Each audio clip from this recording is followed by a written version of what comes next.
Good afternoon, and welcome to today's webinar featuring research and technology demonstrations sponsored by the International Space Station National Laboratory and launching on board SpaceX's 29th Commercial Resupply Services mission to the orbiting outpost.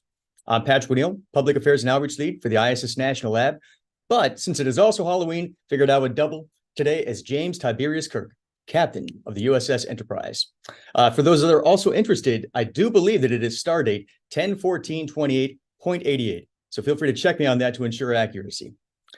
Okay, today will be an opportunity for media and the public alike to learn about some of the projects that will be performed on the station in the coming weeks. Launch presently slated to take flight no earlier than 10:01 p.m. Eastern Time on Sunday, November 5th from Launch Complex 39A at NASA's Kennedy Space Center in Florida.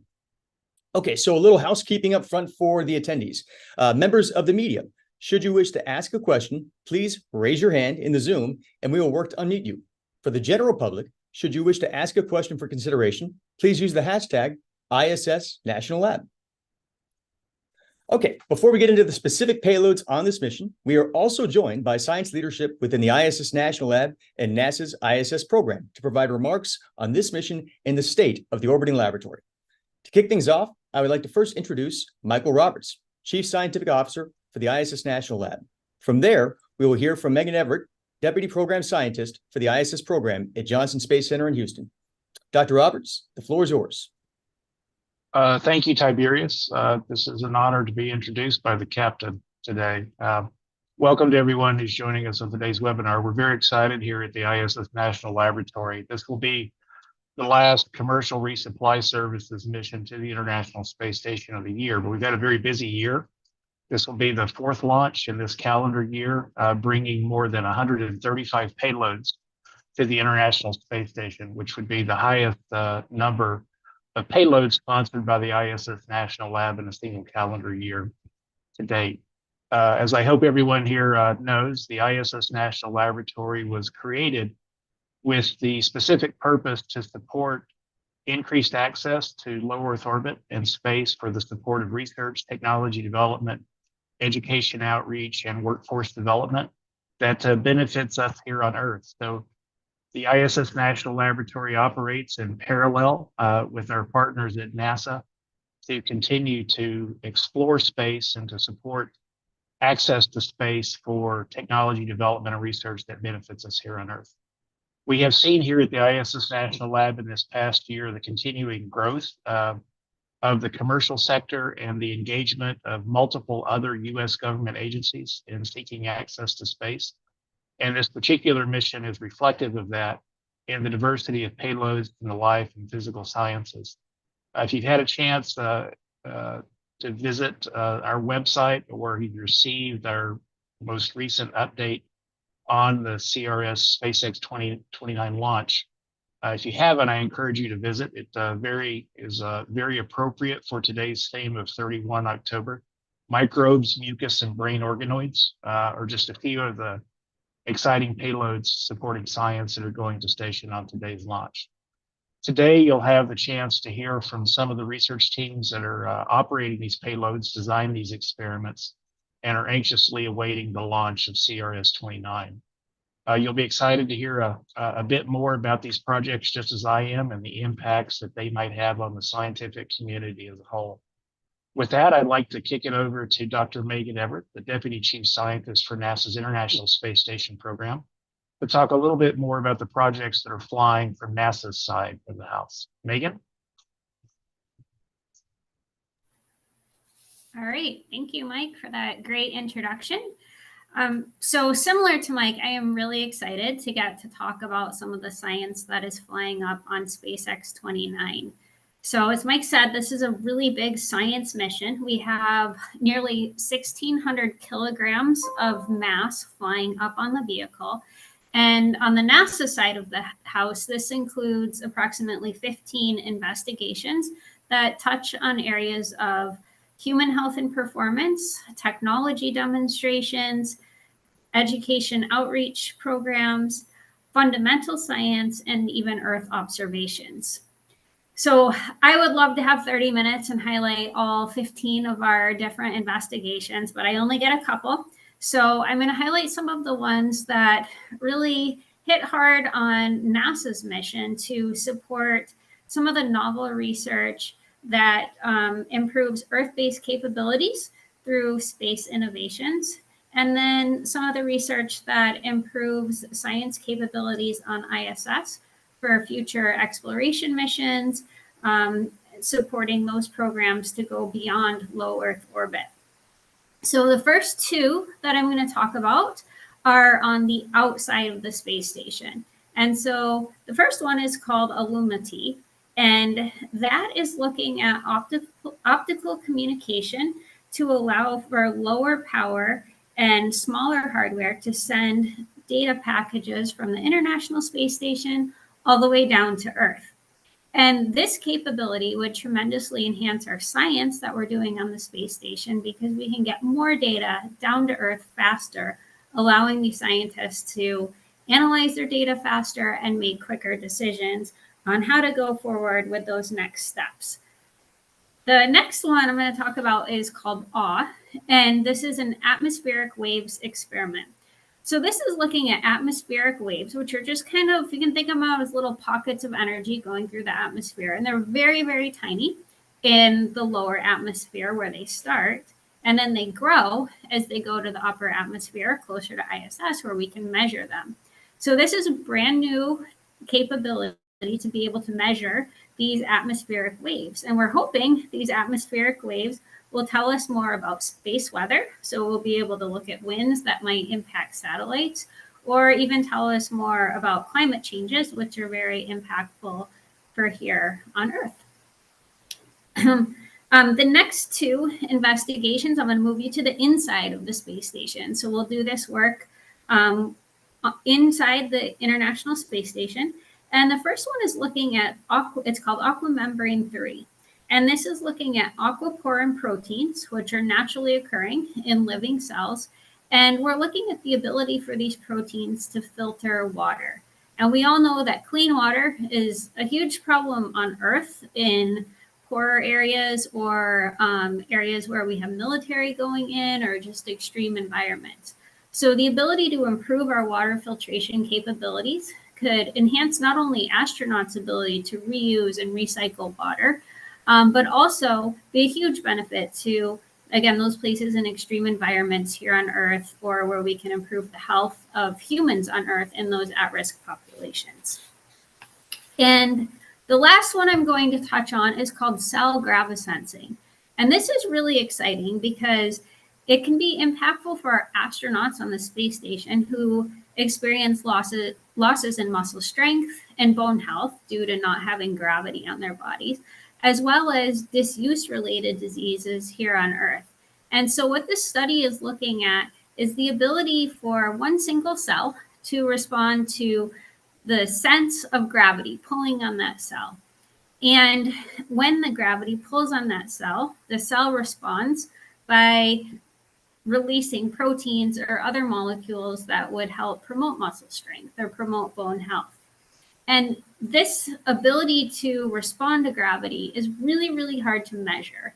And so one of the things we're excited about being able to do this on the space station is we have these great microscopy capabilities where we can do imaging called confocal imaging, where we can actually look at molecules flowing in and out of the cells while they are positioned in microgravity on the space station.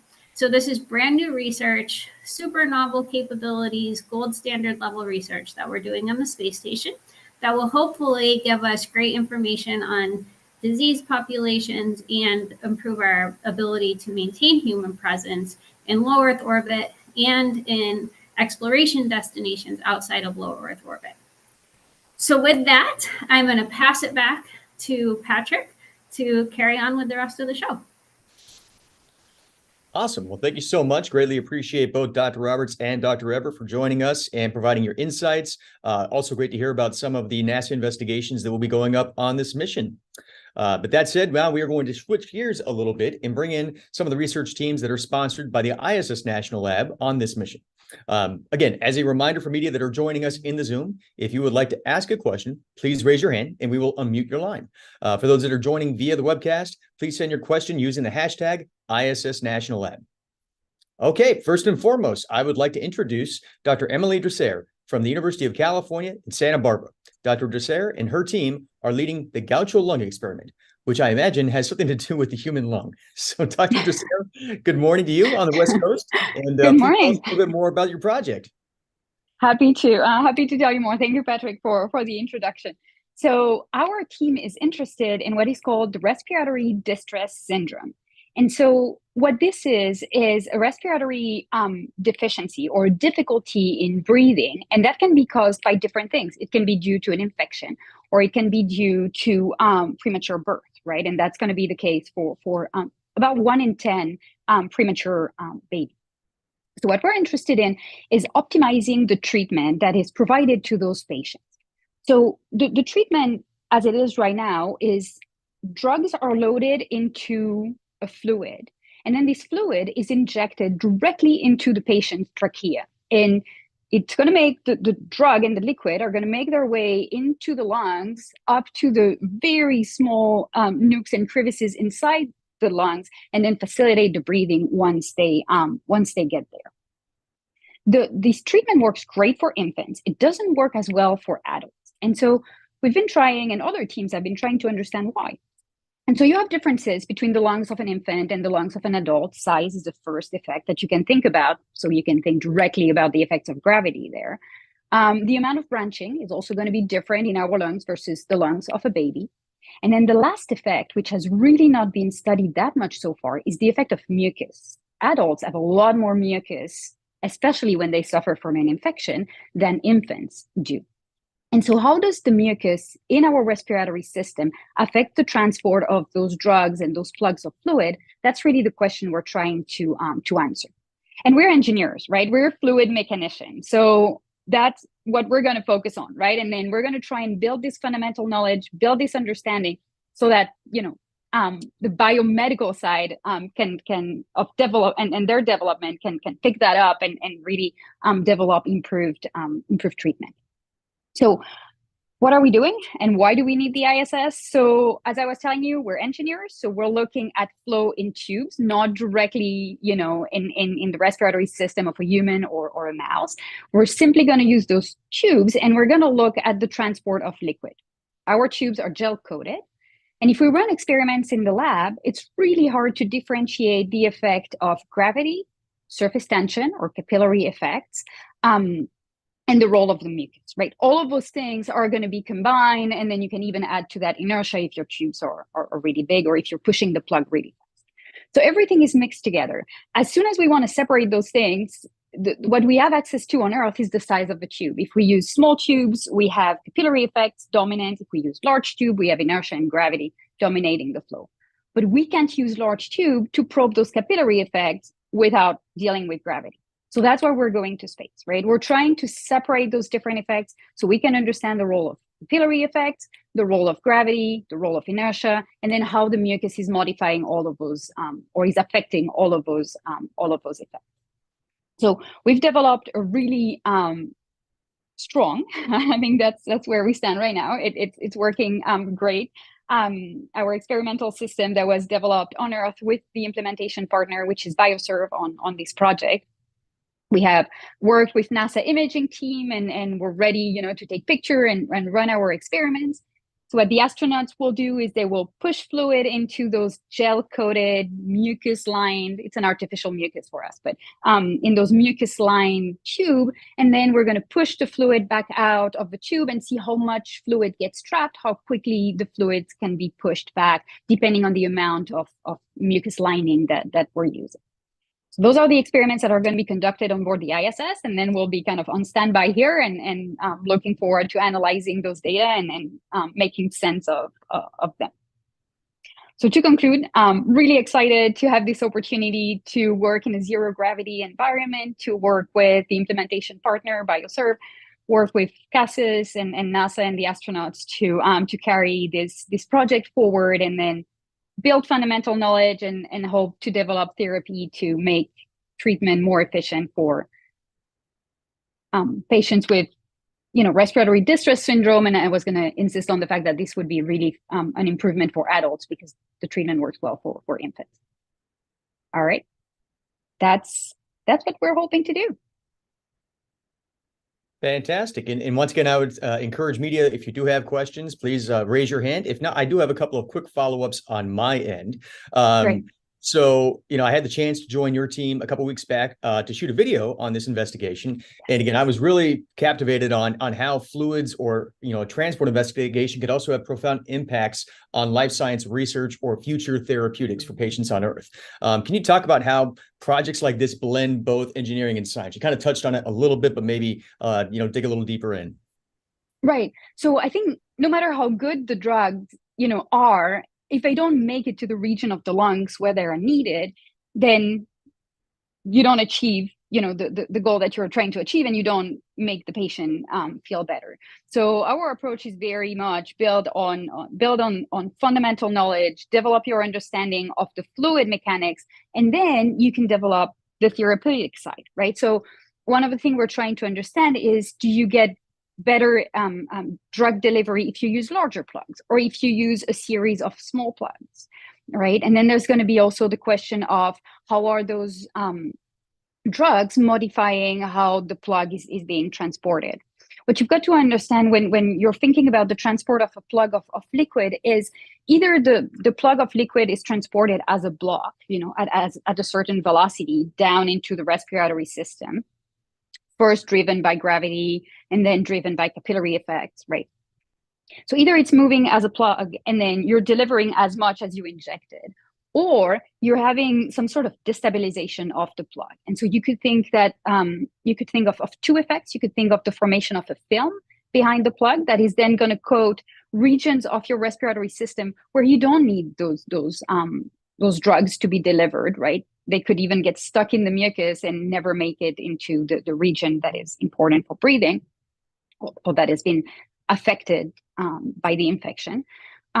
So that's the first problem. And then in addition to forming this film, you could also have droplets that get deposited behind. And so those are the kind of things that you don't want when you're thinking about therapeutic effects. From a fluid perspective, it's fascinating to think about how the presence of mucus and this really sticky gel, as you've seen during your visit, can modify how the fluid flow is happening. In the lab, we're actually using a model mucus because it's a lot easier to handle, and it's easier to control, right? We can control the properties much more easily than we would with mucus. And the other advantage of the type of artificial mucus we use is that it's oil-based. So it's not going to dry as it's waiting, in Florida to be loaded and then make its way onto the ISS. So that's the reason why we use a model system and try and get a better understanding, so then other researchers can pick that up and develop therapy. Fantastic. You just answered my next question that was going to be, are we sending actual mucus up there, or are we sending kind of a substitute thereof? And maybe just kind of outline why we're sending a substitute as opposed to actual mucus, and then we'll go from there. Right. So you've had a chance, and I don't think you've tested it, but I think we had my student put his finger into a container filled with this artificial mucus, and the response of this material is very similar to what you may have experienced with putty. And it's in the sense that you get this elastic response. It wants to bounce back, but if you pull on it gently, it's actually flowing. So that's what we call a viscoelastic material. And in that sense, the fact that it's kind of somewhat fluid, somewhat solid, in that sense, it mimics the mucus in our respiratory system. The mucus in our respiratory system is really, it's a complicated fluid, and it's a fluid whose properties change a lot depending on how you feel. I mean, you know that from, having a common cold, right? So we've all experienced the complex rheology and of mucus. And so what we wanted to do was really simplify things and gain a better control over that rheology, or that mechanical response of the gel. So we're using a silicone-based gel.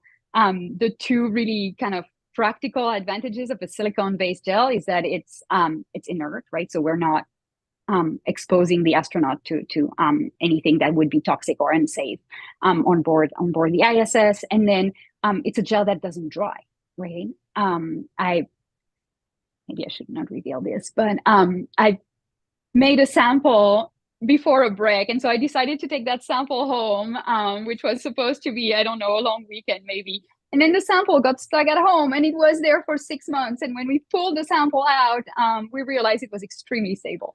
So an accident became a good way to to decide that this was the perfect system to send on board the ISS. As Bob Ross said, happy accident, right? That's right. That's right. Great. Tested in the California sun. Oh, awesome. Well, thank you so much, Dr. Desser. Greatly appreciate it. And from now, we're gonna segue over to Dr. Ken Saban, who is the chief scientist for Redwire Space. Ken, it seems like every launch your team is flying new facilities to support R&D on station. Can you talk a little more about the upcoming pillbox and the research that your team is doing to support its capabilities? Thanks, Patrick, or should I say Captain? You can call me Captain, yes. So Pillbox is the flagship project for our up-and-coming Pillbox series. We have a number of these, a number of versions of these. Our Pillbox unit is essentially a laboratory in a box. We have a facility on station called ADSEP, and the Pillbox plugs in, and you can see it there. The one that we're flying on this flight is a Pillbox FC. It's a fluidics cassette, as you see there. It's a number of bags and tubes and pumps, and it's a little laboratory. You plug it into the ADSEP system. It has power and data connections in the back, and it initiates a process of pumping fluid from bags into and through the pumps into the other bags. And we can do different things like run chemical transformations or grow crystals or study different proteins, peptides, and look at their degradation. And this is what the device was built for. And with our partner, Eli Lilly and Company, we're running a couple of different experiments to start to explore the scope and limitations of this type of approach and this specific technology.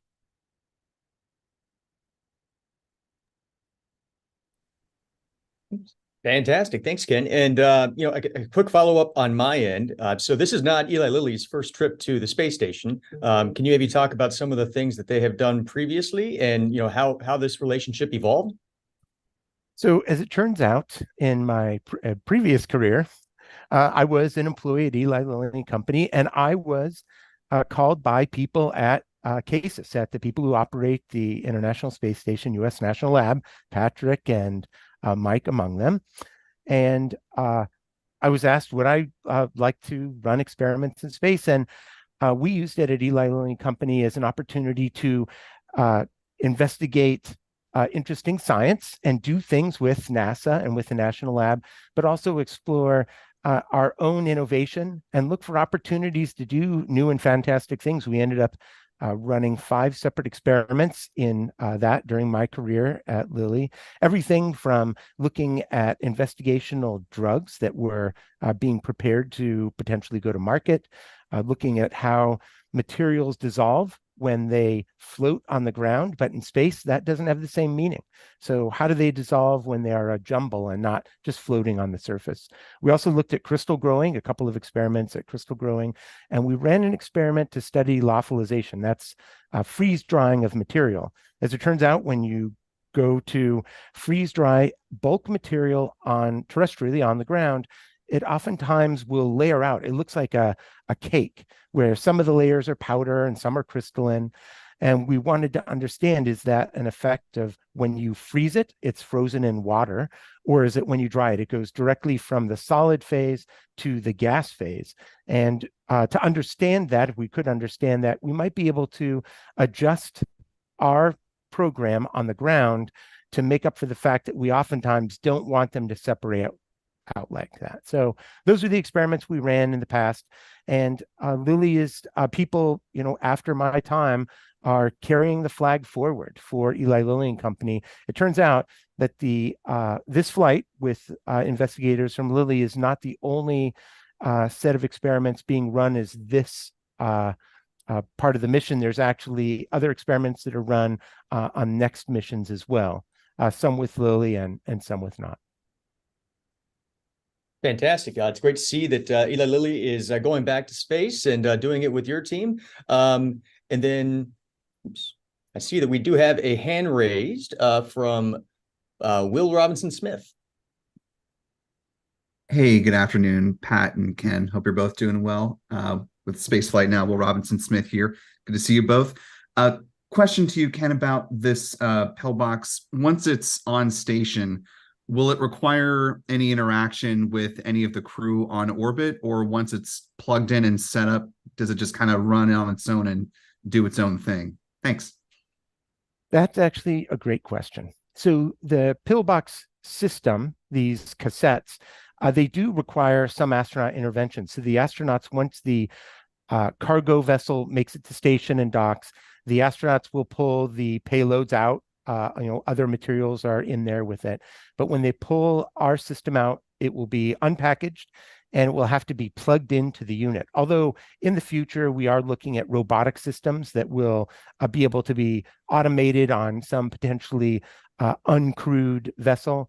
For now, we're sticking with crew doing the loading of the system, making sure the facility is operating as it's supposed to, and then it sort of runs autonomously. And when it's done, the crew member will pull the cassette out, repackage it, and then put it back into a capsule for to be deorbited. Now, in this particular mission, this effort was funded through the In-Space Production Applications Program through NASA, and part of the requirement that was set up, sort of an agreement between Redwire and NASA, was that we would attempt to do something a little special with this mission. And what we're going to do is have the astronauts, once the set of experiments are done, pull the cassette out, open the box, and pull the tubes. They have little quick connects. They can be pulled out safely, and then new experiments put into the box.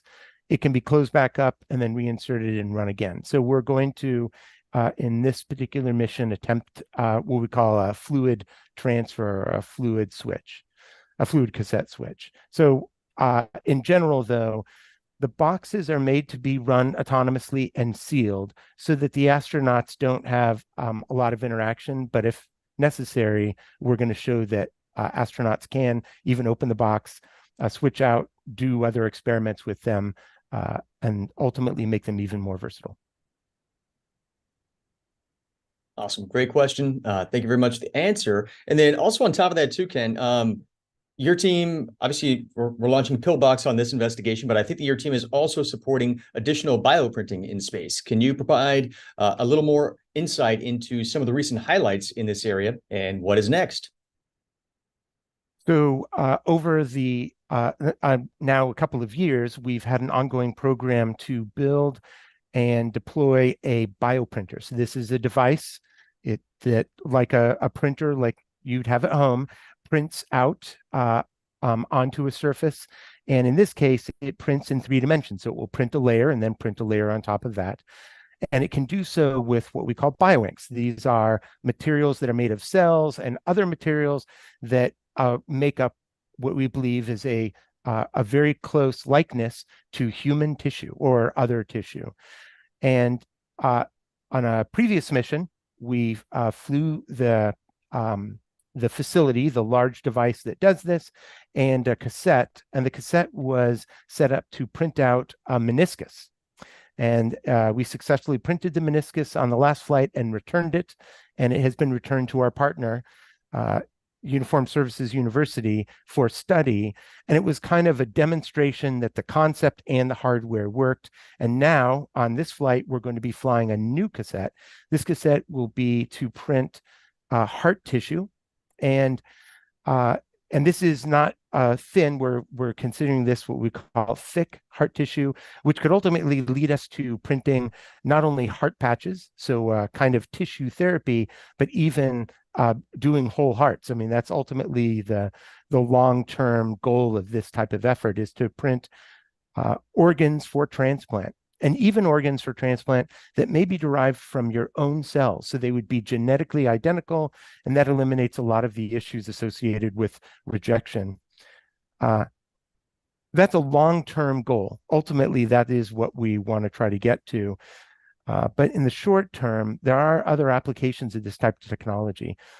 The production of tissue, human tissue, and maybe even genetically identical tissue to a potential patient, allows us to study pharmaceuticals or other therapies with that tissue as a surrogate, not only for the person, so you don't have to test it on them, but right now the pharmaceutical industry is really dependent upon using animals for testing or other in vitro or in vivo models.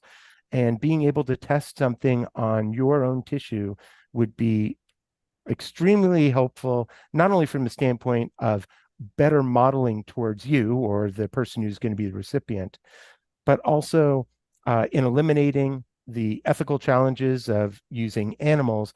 And in this type of system, you may even get much better statistics, since the tissue we create each time could be made to be nearly identical in each little batch or each little well. So there's a lot of opportunities there.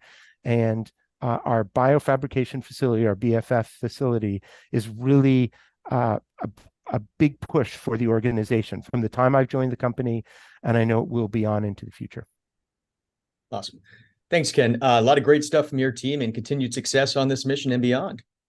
All right, we're going to move along now. So this mission has multiple investigations on it that are looking at microbes. So joining us today from Boeing, and actually all the way around the world in Australia, is David Corporal, a research engineer who will highlight the Boeing antimicrobial coating investigation. David? Thank you, Patrick, or should I say Captain? Before I get into the specifics of my payload today, I want to provide a brief overview of the context within which this payload sits.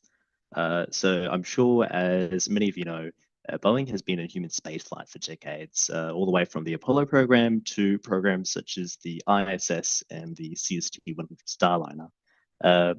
Additionally, my division within Boeing, Boeing Research and Technology Australia, has collaborated heavily with Boeing Houston on their human spaceflight work. Boeing Research and Technology Australia effectively acts as an internal research division, touching on all aspects of the company, from commercial to defense to space. This specific collaboration with Boeing Houston has spanned areas such as astronaut health, investigating antimicrobial technology, wastewater management, human factors, as well as input to the Starliner program, covering design, human factors, and even astronaut training. And so with this, I'm proud here to be on the webinar today to talk a little bit about our antimicrobial technology efforts in space. So microbes are the germs all around us, which include bacteria like E. coli, fungi such as black mold, and viruses like COVID-19. Historically, these microbes have posed a risk to crew health, spacecraft systems, and interplanetary contamination. And despite technological advances, they still pose a risk today. Studies have shown that in space, some microbes grow faster, they mutate more rapidly, and they have an increased antibiotic resistance. At the same time, the stresses from space travel cause immunosuppression in astronauts, which make them more susceptible to infections. Further, case studies from past and present space stations, Mir and ISS, show that microbial growth can negatively affect spacecraft systems. Lastly, there's a risk of forward contamination when undertaking interplanetary missions. You don't want to go to Mars only to find out that a microbe such as E. coli thrives in that environment. So, given these reasons, microbial control needs to be considered both in low Earth orbit and beyond, where physical mission support becomes either much harder or practically impossible. And it is in this light that Boeing is collaborating with researchers at the University of Queensland to develop an antimicrobial surface coating for application to both spacecraft and aircraft. This coating is a polymer which has broad antibacterial and antiviral properties. It's fast-acting, durable over a long period, and has a degree of self-cleaning. The principal investigators of this technology and of this payload are Dr. Jason Armstrong of Boeing and Professor Michael Montero of the Australian Institute for Biotechnology and Nanotechnology, which is the research institute within the university that we collaborate with. I'd like to acknowledge the potential of this polymer to mitigate disease transmission within aircraft, but that's all that I can say about that for now, because I don't have enough time to speak on that point further. We've previously flown a payload with this polymer in 2020 to 2021. That was a simple tech demonstrator to show antimicrobial efficacy in space.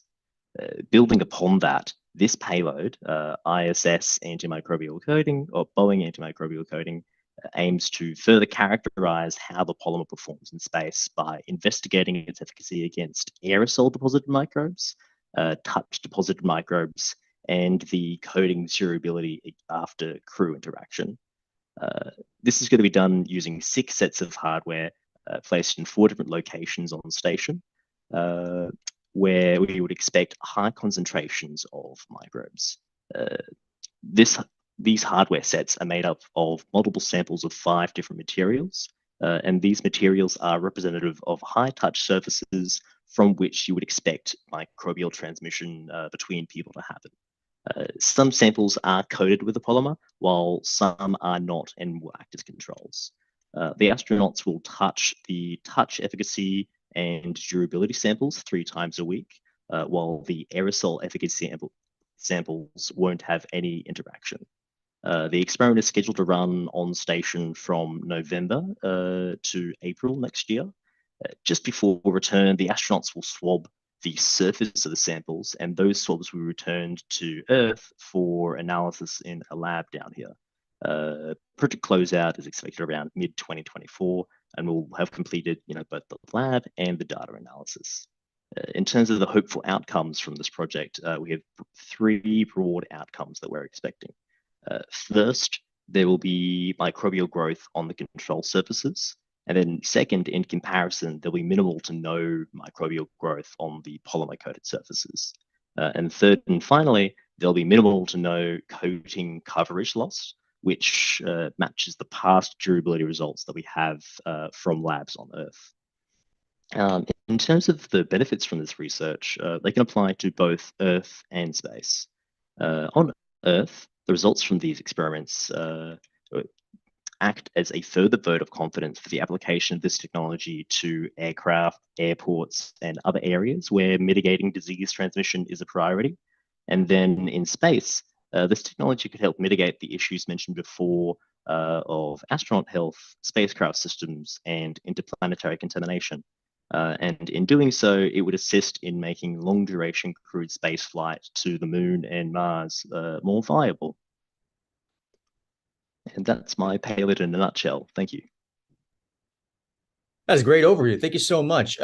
Quick question on my end. Is there a reason for why you selected the mission duration or the length of this in the manner that you did?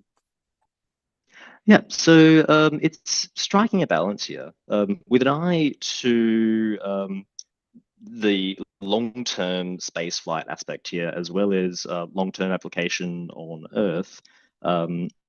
You want a testing environment that has that longevity there, because one of the benefits of this particular technology is that it is a persistent disinfectant.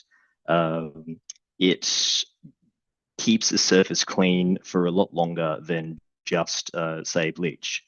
You could think of cleaning products in terms of the 2 axes, one of how effective it is and one of how long it how long it takes to act and how long it lasts. By having this mission over the period from November through to April, we strike that balance between getting exposure to microbes over a long period of time whilst not being up there too long that it will take a while to get results.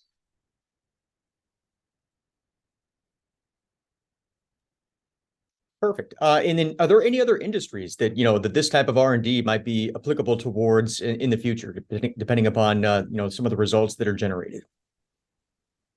Oh, absolutely. So, being an aircraft manufacturer, our main focus is, say, aircraft, but then also spacecraft, as I've mentioned before at the top, in terms of where a lot of our work has been. But also, as I touched on briefly, There's the application to anywhere where mitigation of disease transmission would be of importance.